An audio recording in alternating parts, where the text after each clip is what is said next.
Bonjour, nous sommes le 20 août, il est 15h21 et 15 secondes. Je suis devant mon écran d'ordinateur, je peux bien vous le montrer. Je suis aussi à côté du fameux Goliath, cette holoptique bien connue, et je suis devant mon écran d'ordinateur parce que à très exactement 16h35 auront lieu les demi-finales des championnats du monde d'athlétisme sur 100 mètres. Aujourd'hui, c'est 100 mètres hommes, les femmes, c'est demain.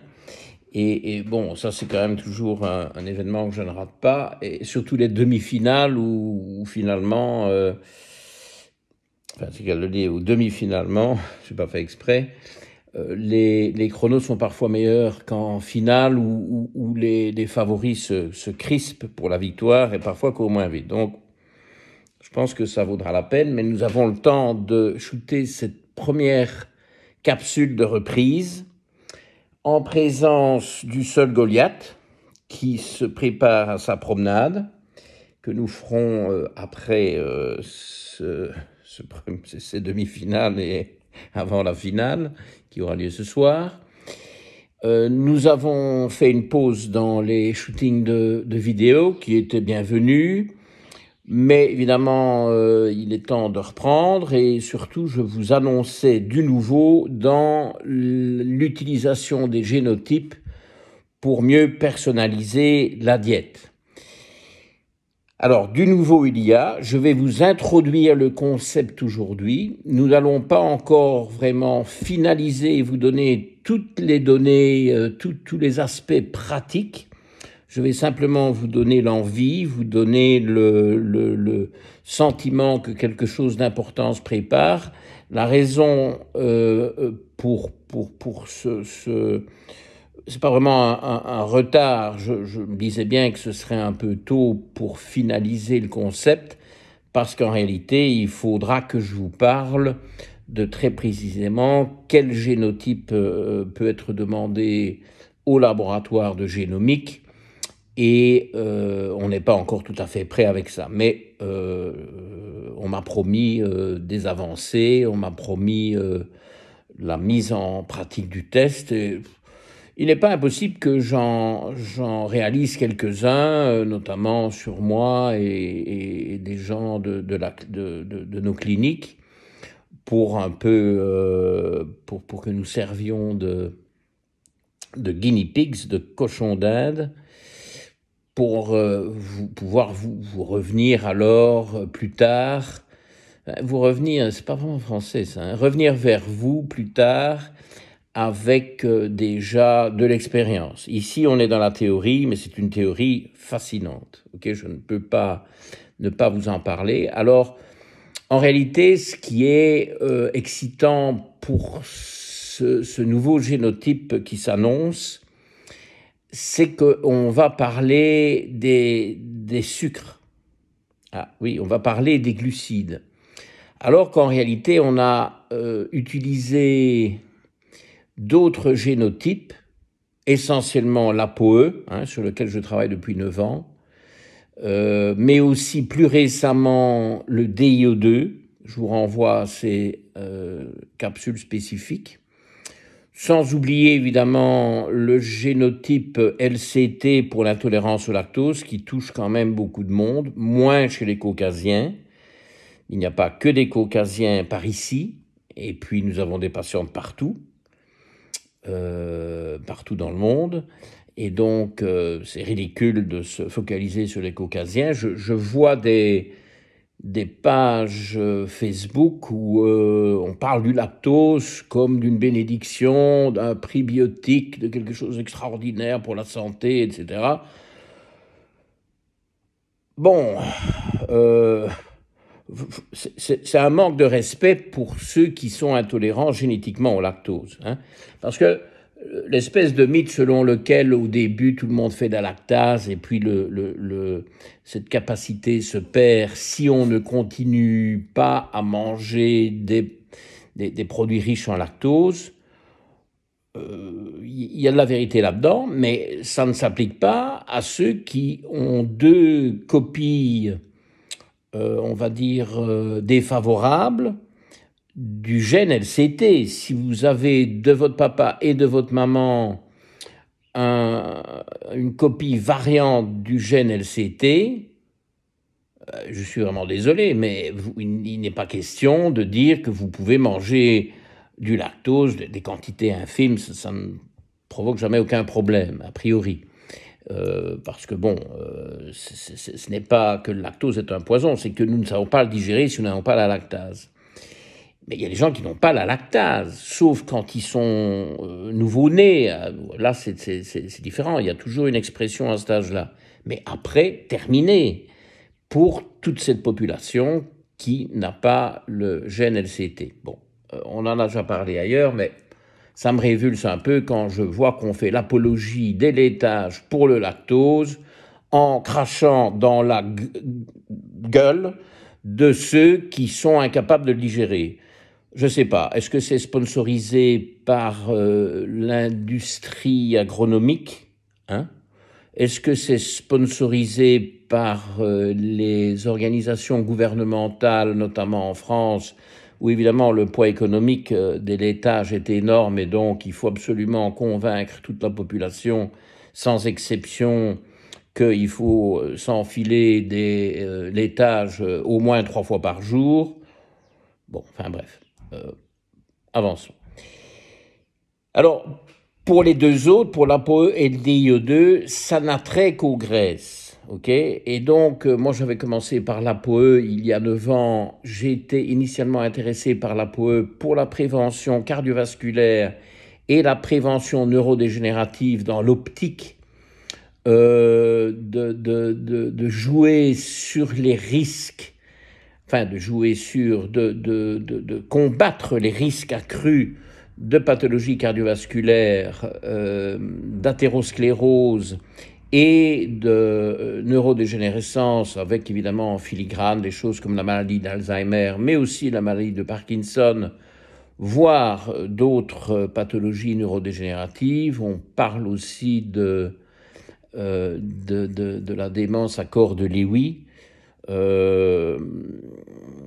Donc il n'y a pas que l'Alzheimer, il y a toute une saga de neurodégénérescence quand on a un et a fortiori 2 copies ApoE4. Mais ce n'est pas une fatalité, ce n'est jamais une fatalité, la génétique n'est jamais une fatalité, il faut adapter l'environnement. Et donc chez ces gens-là, on se méfie des graisses saturées. On les diminue, voire on les évacue si les paramètres métaboliques ne sont pas bons, par exemple s'il y a de l'hypercholestérolémie, surtout si ce cholestérol est oxydé. Dans les autres cas, on les diminue, et ma foi, si le taux de cholestérol est très bon et qu'il n'est pas oxydé, que le LDL n'est pas oxydé, bon, on n'est pas obligé de faire trop de restrictions.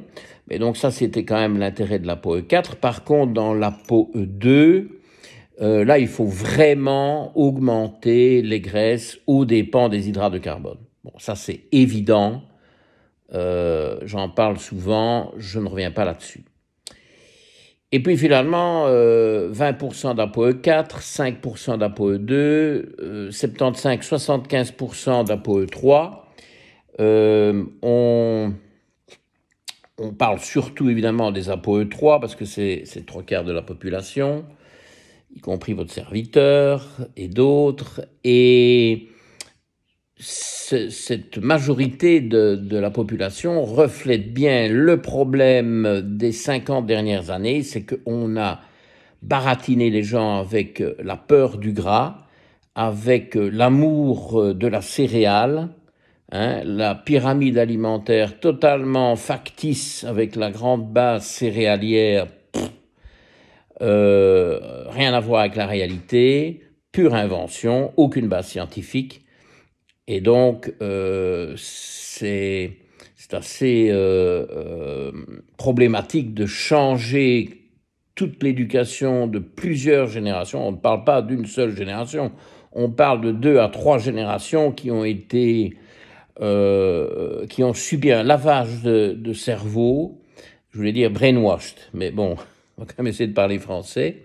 Donc lavage de cerveau avec cette peur du gras, hein, et qui reste incroyablement implantée. Donc, si vous voulez, il y a une campagne globale en faveur du gras pour redresser une erreur historique qu'on pourrait presque appeler un génocide, parce que le nombre de gens qui ont développé du diabète, de l'obésité, des maladies inflammatoires, toujours nourries par ce sucre, ces céréales et ces glucides au sens large, ça, c'est pire que beaucoup parmi les pires génocides. Mais bon, évidemment,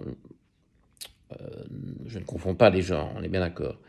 Et donc, c'était un peu ça la leçon. Mais dans tout ça, ah oui, alors le DIE2, ben, quand il est ancestral, homozygote ancestral, ça pose des problèmes de conversion et donc de fonction thyroïdienne, mais on peut contourner, éviter ces problèmes en réduisant significativement les glucides dans l'alimentation, parce que c'est ce que nos ancêtres faisaient, ils s'en portaient très bien. Eux n'avaient pas le choix, il n'y avait pas des champs de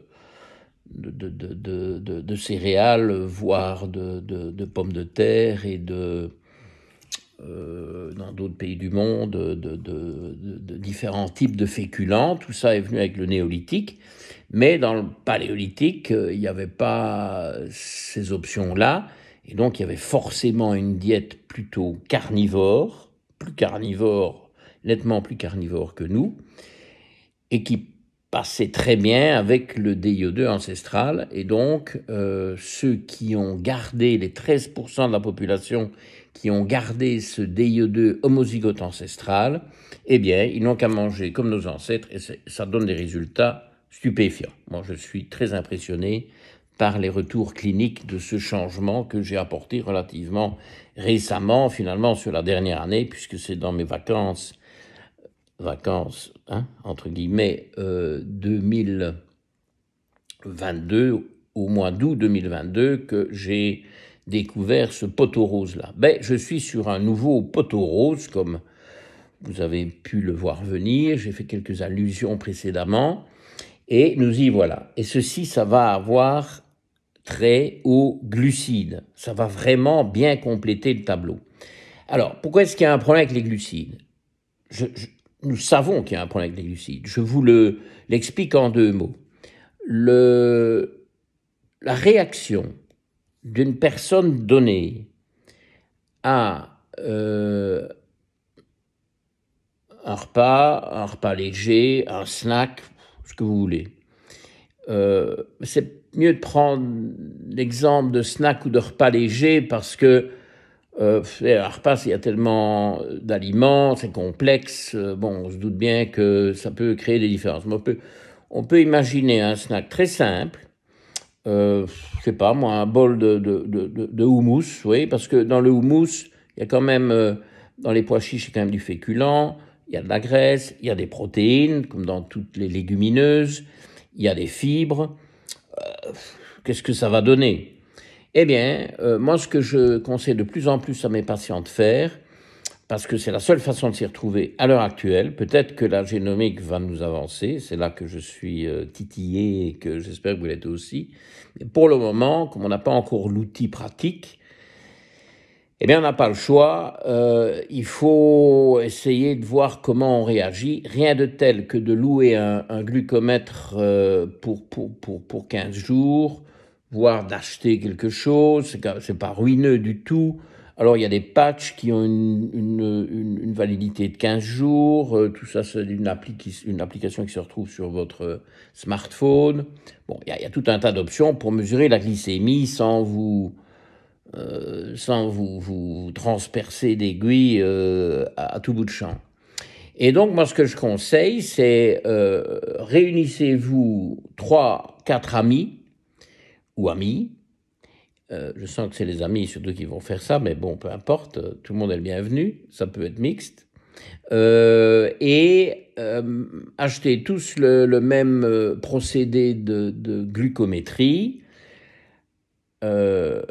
Partez à jeun avec donc sur une glycémie de base, hein, avec ingestion d'un bol de houmous, et voyons un peu ce que ça donne. Eh ben, je vous le dis d'avance, les réactions sont extrêmement variables, et donc totalement imprévisibles. Moi, je le vois sans faire tout ça en tant que médecin, parce que si je m'amusais à prédire des taux d'hémoglobine glycosylée, HbA1c, donc la moyenne des 3 derniers mois de la glycémie, rien que sur base du questionnaire alimentaire. Oui, j'ai un nouveau patient, bon, je reçois un questionnaire alimentaire qui est quand même détaillé, que les gens prennent soin de, si possible, et en général, de bien remplir consciencieusement. C'est toujours un peu intuitif, évidemment, hein. C'est pas mathématique, mais bon, les grosses tendances y sont. Et je m'attends parfois à des catastrophes d'HbA1c, ou parfois je me dis, ben non, ça va être bon, et c'est pas du tout ça qui sort du labo. Donc, la prédiction d'un taux d'HbA1c en fonction de la diète, c'est très trompeur. Bon, en général, évidemment, les gens qui se conduisent très mal sont prédiabétiques, voire diabétiques, mais c'est même pas nécessairement le cas. Et dans ceux qui ne sont pas aussi mal embarqués, c'est un peu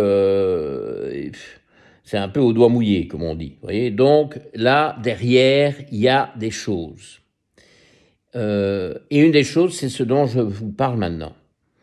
Ce dont je vous parle maintenant, c'est une forme de génotype, mais qui n'est pas le SNP. Le SNP, donc, c'est le SNP. Il n'y a pas de I, hein, c'est SNP, mais bon, c'est SNP. Single nucléotide polymorphisme. On peut dire polymorphisme, mais qui ne touche qu'un nucléotide. Et donc, en général, il y a un acide aminé qui saute, ce qui peut, pas toujours, mais qui souvent va faire changer le nucléotide. Et donc, c'est pas le nucléotide courant. On a parlé tout à l'heure du lactose. Ben, le plus courant ici dans nos régions où les caucasiens dominent nettement, et plus on monte vers le nord, plus ils dominent. En Scandinavie encore plus, eh bien, le polymorphisme, on va dire, qu'on considère comme sauvage, mais là, encore une fois, il n'est pas si sauvage que ça, parce que nos ancêtres, ils n'avaient pas celui-là. Enfin, il y aura des vidéos sur ce fameux génotype LCT. Hein. Il y a quand même des choses à en dire. Mais enfin, bref, on considère aujourd'hui que c'est la norme, en tout cas dans cette partie du monde. Et quand vous avez une mauvaise copie d'un parent, c'est pas trop grave, vous faites quand même de la lactase. Mais quand il y a les deux copies qui sont ce qu'on appelle variantes, eh ben, vous faites plus de lactase. Et donc, ça pose problème, il faut adapter la diète. Ça, c'est typiquement un polymorphisme, single nucleotide polymorphisme, SNP. Il y a d'autres modifications, d'autres variations génotypiques qui ne relèvent pas de ça. Et c'est ce dont je vous parle. Alors, je me sers d'un article très important donc, que je vous montre. Ça sera peut-être mieux de vous le montrer mieux. Hein. Donc, enfin bon, je ne vais pas vous le montrer et le lire moi-même. Hein. C'est donc paru dans le Biomedical Journal publié par Science Direct, disponible en ligne sur www.sciencedirect.com. Et évidemment, moi je l'ai tiré de PubMed. Hein. PubMed vous donne accès. C'est gratuit, donc vous pouvez y aller. C'est gratuit, finalement, je ne sais plus. Je ne suis pas certain, parce que j'ai téléchargé beaucoup d'articles autour de ce sujet-là. Et c'est pas impossible que j'aie acheté celui-ci. Il faudrait que je vérifie. Enfin, toujours est-il que je l'ai. Je l'ai obtenu légalement. Et comme toujours, je vous présente brièvement. Donc, c'est un travail conjoint d'une demi-douzaine de 5 auteurs qui appartiennent pour la plupart aux universités de Bratislava, l'université Comenius de Bratislava et l'université de Debrecen en Hongrie. Bon, justement, je parle du monde d'athlétisme en Hongrie, oui, on est bien dans la Hongrie cet après-midi.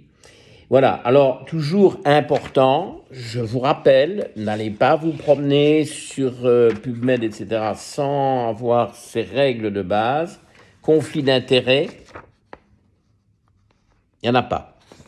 Encore mieux, on nous dit en plus qu'il n'y a aucune relation personnelle qui pourrait donner l'impression qu'il y a eu une influence externe. Parce qu'il peut ne pas y avoir un conflit d'intérêts financier apparent, mais quand même des copinages. Rien de tel, nous dit-on. Bon, c'est quand même très bien. Quand il y a ça, je dois dire qu'on est content.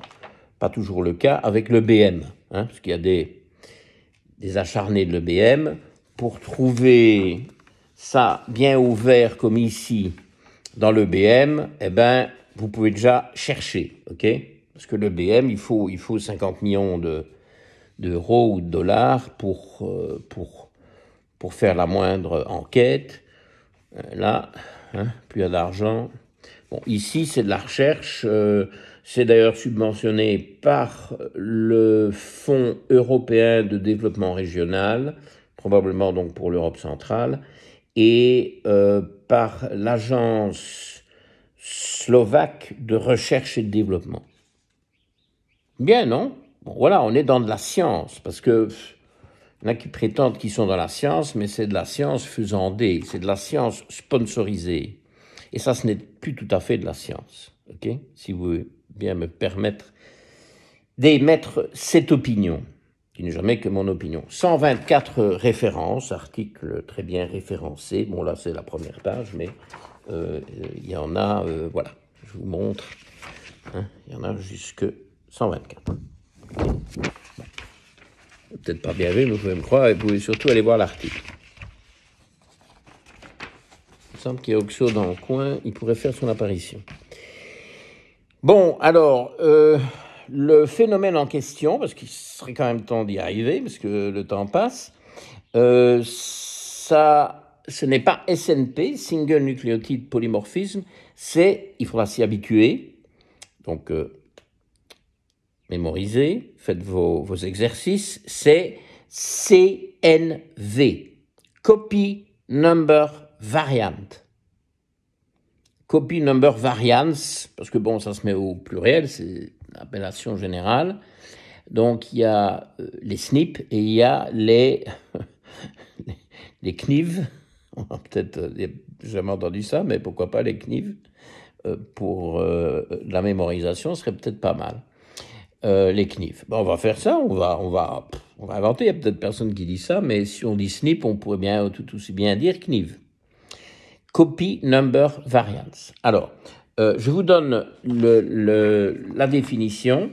C'est un terme général utilisé pour décrire un phénomène moléculaire dans lequel une séquence donnée du génome est répétée. Elle n'est pas modifiée au sein d'un nucléotide, c'est-à-dire au départ au sein d'un acide aminé, et donc qui influence le nucléotide correspondant qui bascule sur un autre nucléotide. Il n'y en a jamais que 4 types, donc ça peut basculer. Et ici, c'est une répétition. C'est pas une altération, c'est une répétition. C'est bizarre, c'est assez peu intuitif, hein.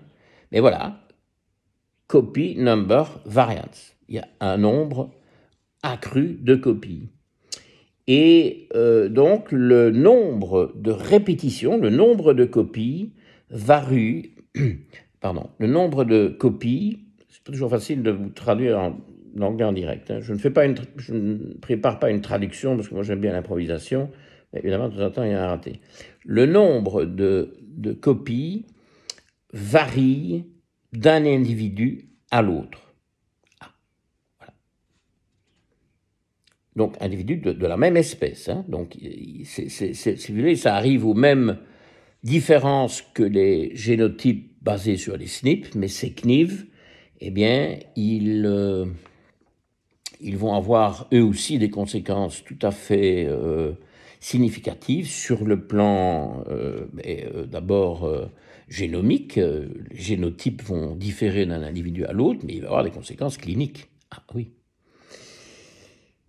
Donc c'est un sujet de recherche très active depuis plusieurs années. Alors pour ça, on vous montre toujours, je trouve ça très intéressant et je vous en reparlerai dans une vidéo à venir d'ici très peu de temps, mais je ne m'étends pas. Vous voyez, c'est le boom des articles ayant trait à ce thème qui a commencé modestement au début du siècle et puis qui depuis les années 2015 ou 2000, même un peu avant, est publié de manière de plus en plus intensive. Enfin, je ne rentre pas dans les détails, mais vous voyez tout de suite l'allure de la courbe, ça devient quelque chose de très tendance, et qui pour le moment en tout cas ne retombe pas. C'est plutôt l'inverse d'ailleurs, il y a de plus en plus de publications.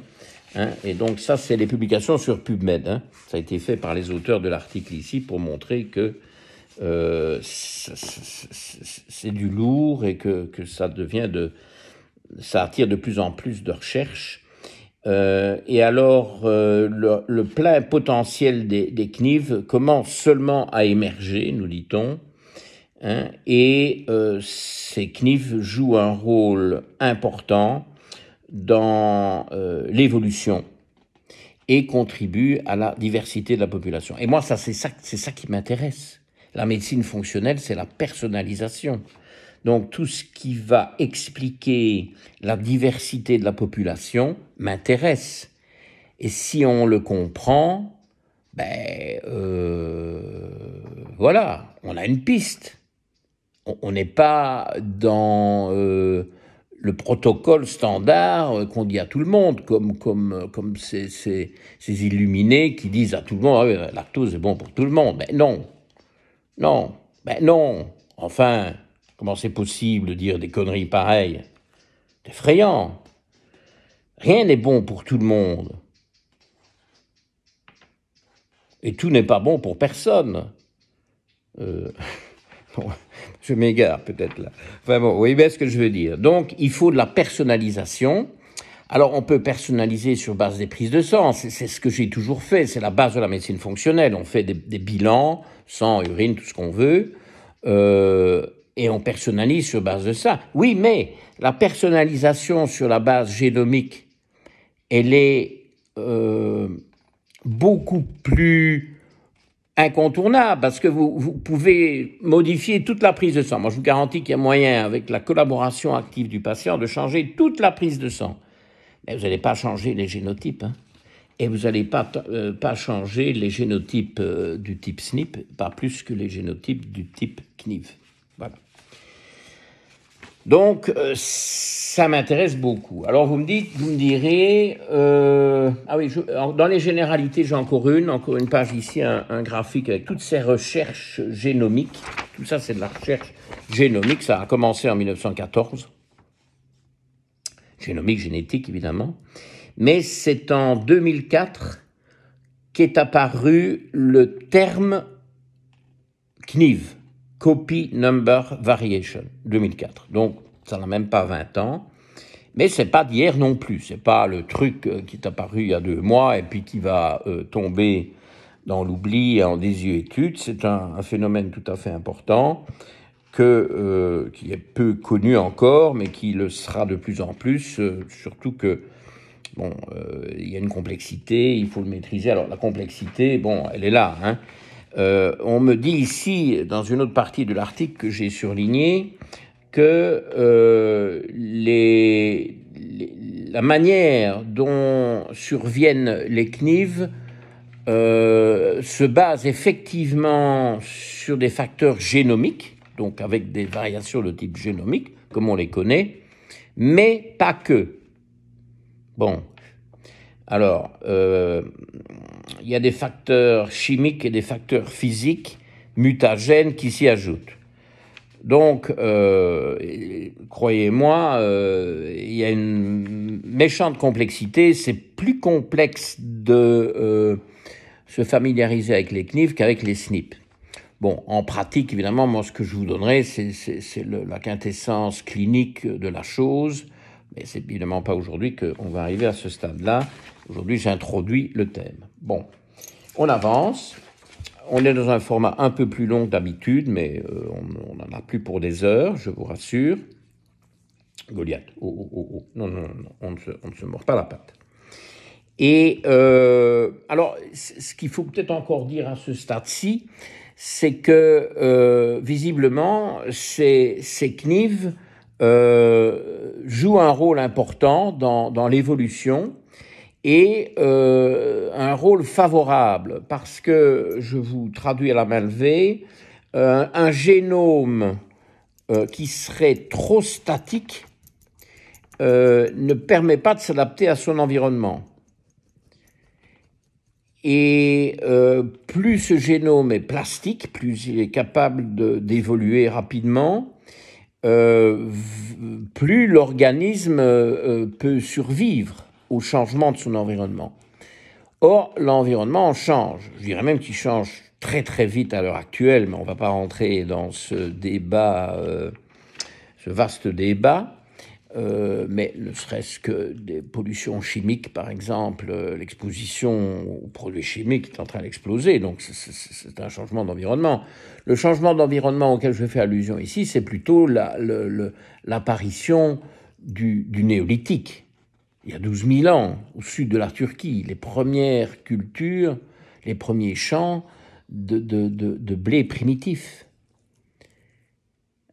Ça, c'est un changement d'environnement majeur, donc avec un flot d'hydrates de carbone, de glucides qui s'est déversé sur l'humanité, qui a d'ailleurs permis la constitution des villes, la sédentarité, la disparition pour l'immense majorité des populations humaines du nomadisme et donc du système chasseur-cueilleur remplacé par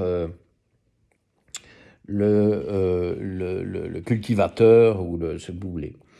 Donc, ces CNIV, semble-t-il, favorisent les adaptations à l'évolution. Et c'est pas pour rien que j'ai parlé du néolithique et des cultures de céréales et autres glucides, sources de glucides. Parce que vous allez voir l'exemple que je vais vous donner aujourd'hui, qui, figurez-vous, n'est même pas humain. Parce que je garde l'humain pour la suite. Et cet exemple-là, moi, quand j'ai vu ça, ça m'a fait le même effet qu'au mois d'août de l'année dernière avec l'histoire du génotype DIO2 qui a changé à l'époque mésolithique sous la pression justement là aussi des changements alimentaires, parce que le mésolithique, il y a déjà une augmentation des glucides. Il y a 15 000 ans, 15-20 000 ans, ça commençait déjà avec une semi-sédentarisation ou moins de mouvements à la poursuite du gibier, donc des populations qui étaient en tout cas sédentaires une partie de l'année et qui pouvaient éventuellement bouger à d'autres moments quand les conditions étaient plus favorables pour la chasse. On nous dit ici, c'est tout à fait ailleurs dans l'article, mais bon, bientôt, on se calme un peu là. Quand il y a plusieurs copies, ou de nombreuses copies, parce que ça aussi, ça va vous impressionner, la variation du nombre de copies. C'est pas du pipou, c'est du lourd. Quand il y a plusieurs copies, la copie originale évolue au rythme lent des mutations. Bon, là, il faut très longtemps pour vraiment avoir des changements. Mais quand il y a beaucoup de copies, les copies supplémentaires, surnuméraires, je crois que c'est français ça, non? Oui, surnuméraires, enfin, ou quelque chose du genre, parce que bon, moi, finalement, je ne parle plus aucune langue correctement, mais je fais un sabir de mélange de toutes, enfin, celles que je connais en tout cas, et les copies supplémentaires, ou redondantes, on pourrait peut-être dire aussi, apparemment, ont tendance à accumuler des mutations beaucoup plus vite. Et donc là, il y a une source de nouveauté et donc d'adaptabilité à des changements de l'environnement. Ah, comprenez ça? Eh oui, la mutation survient sur de nombreux fronts et le Le front principal, ça change pas trop vite. Nous ne sommes pas des virus Covid qui changent à la vitesse VV'. Nous sommes des mutants lents, mais quand il y a des CNIV, les copies additionnelles peuvent muter plus vite. Et donc celles-là s'adaptent plus facilement au changement de l'environnement et tout particulièrement, évidemment, vous en doutez bien, de l'alimentation. Donc ça, c'est intéressant. Eh bien, figurez-vous que ça, j'espère que vous avez bien compris, réécoutez s'il faut, parce que tout ça est un peu technique, mais pas trop, je crois, j'espère, je m'exprime pour tout le monde. Vu que ce qui a changé récemment dans l'évolution humaine, j'ai failli dire dans l'histoire humaine, mais l'histoire, ça commence avec les écrits, et les écrits, je crois que c'est 4000 avant Jésus-Christ, les Sumériens avec leur alphabet cunéiforme, etc. Donc, bon, l'histoire, on va plutôt parler d'évolution humaine. Et ce qui a changé, évidemment, c'est l'éruption massive de glucides. Et comment est-ce qu'on digère les glucides? Avant toute chose, il y a des étapes. Je ne vais pas vous refaire la digestion totale des glucides parce que ça a quand même une certaine complexité. Mais en tout cas, l'étape princeps, qui est probablement l'étape principale, parce que c'est par là que ça commence, et c'est absolument crucial, c'est l'amylase salivaire. Oui, l'amylase. On a étudié ça au secondaire, non? Tous.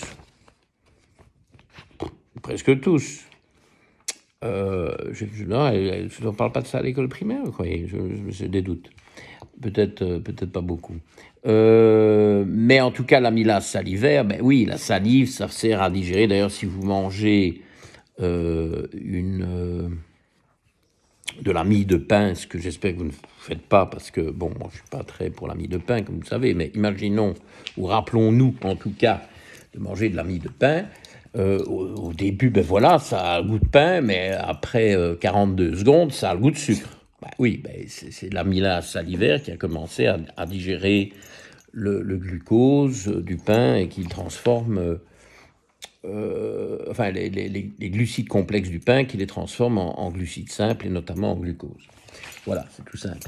Et donc, cette amylase, eh bien, vous voyez venir, l'amylase est probablement le meilleur exemple, le terrain de chasse idéal pour aborder, approcher et si possible comprendre les CNIV. Bon, Goliath, tu vas aller par terre. À mon avis, il a faim, mais il va avoir à manger, parce qu'il mange souvent vers 16 heures, donc il va aller manger. On va le détacher un peu son collier, il a chaud, il fait chaud. Il est chaud. Et donc, nous y voilà, amylase. Alors, l'amylase, ça je vais m'aider quand même de l'article. L'amylase, chez les mammifères, est essentiellement produite dans le pancréas. Il y a de l'amylase pancréatique chez l'humain aussi. Donc, chez l'ensemble des mammifères, quand on parle amylase, on parle plutôt pancréas. Bon, maintenant j'ai les poils de Goliath dans la bouche. Mais chez les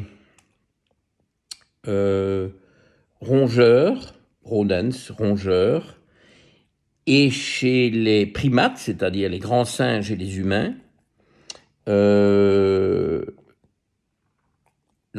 les humains ne sont pas des primates, mais bref, chez les rongeurs, chez les primates, donc les grands singes, et chez les humains, il y a aussi de l'amylase salivaire, et c'est même complexe. Par exemple, chez les humains, il y a 2 gènes d'amylase pancréatique, AMY2A, AMY2B, et 3 gènes d'amylase salivaire, AMY1A, AMY1B et AMY1C. Alors, je lâche quand même le morceau. Les recherches que je fais actuellement portent sur le AMY1A. Donc je pense que c'est ça qu'on va tester pour vous donner des indications. Alors, je ne sais pas si vous voyez venir le truc. Je pense que vous pourriez déjà être en train de voir, voir venir le poteau rose. Pour vous aider, pour ne pas quand même vous laisser trop dans l'incertitude ou le suspense insoutenable, je vous donne l'exemple d'autres mammifères que l'humain, et c'est celui de l'évolution entre les loups et les chiens. Comme vous le savez, le chien descend du loup. Les loups ont commencé à se rapprocher des campements nomades humains et à s'intéresser. Et puis, ils pouvaient être utiles pour certaines choses, notamment l'alerte et donner l'alerte, un peu comme les chiens, hein, actuellement encore.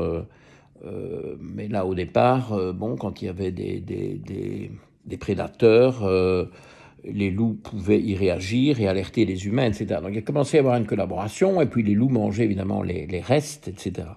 Vous allez me dire, ils mangeaient les humains aussi. Mais enfin, c'est un peu exceptionnel et dans des circonstances tout à fait tragiques, mais c'était pas l'idée.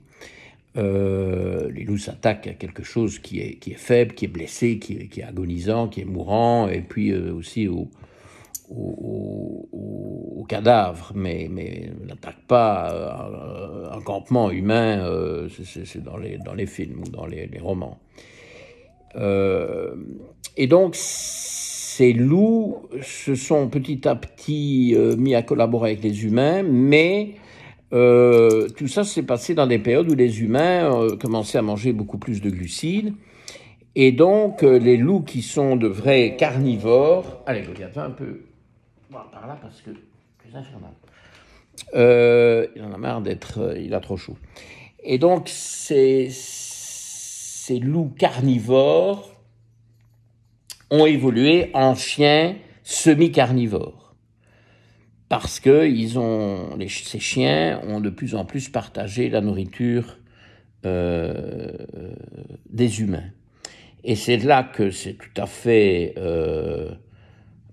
sidérant. Hein. On parle ici donc de mammifères qui ne sont pas des rongeurs, qui ne sont pas des primates.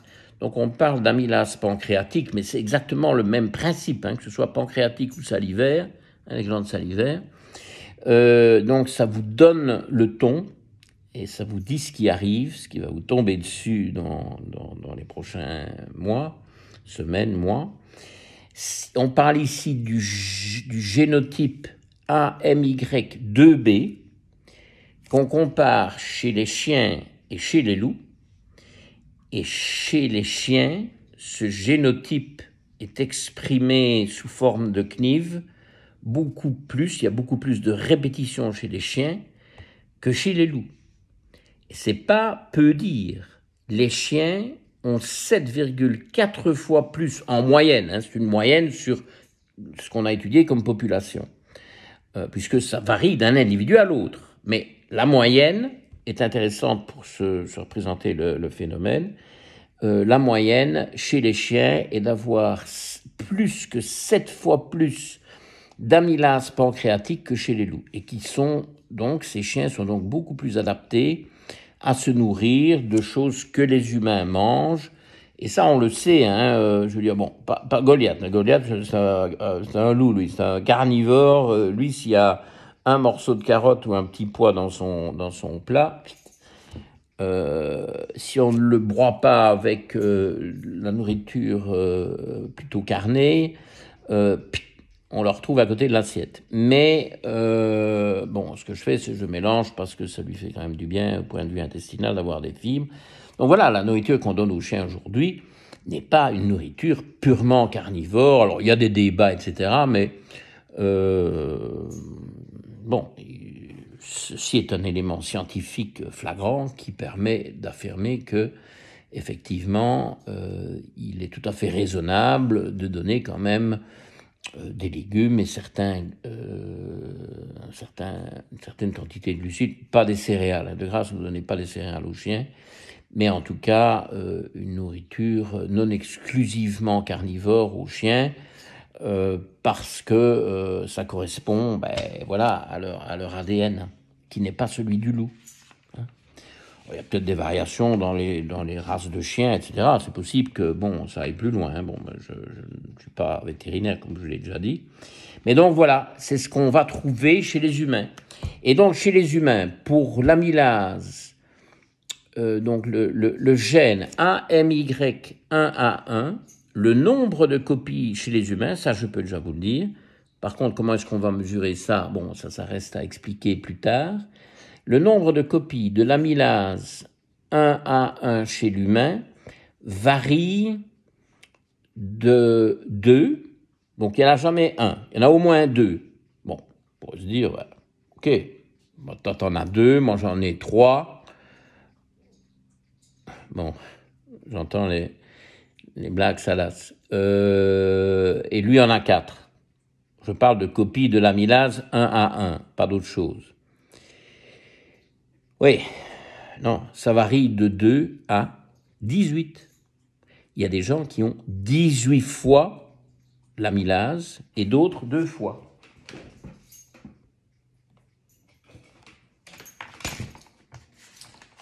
Il se mord la patte quand il est par terre.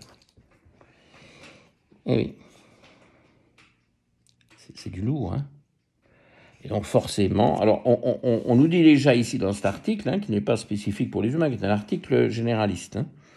Donc ces gènes d'amylase, on nous rapporte qu'ils sont présents dans des nombres hautement variables de CNIV, chez les humains, donc allant de 2 à 18, avec une moyenne de 6 par personne. Donc là, on n'est plus dans les loups et les chiens, on est dans l'amylase salivaire, pas pancréatique. Il y a aussi certainement des CNIV d'amylase pancréatique chez l'humain, mais c'est plus important chez l'humain d'étudier l'amylase salivaire, puisque c'est ça qui commence la digestion. Et là, on a une moyenne de 6. Si vous en avez peu, ça peut tomber jusqu'à 2. Et vous en avez beaucoup, ça peut monter jusqu'à 18. Écoutez, ça va quand même être vachement important de savoir ça, non? Si c'est 2 ou 18 ou 6 ou intermédiaire.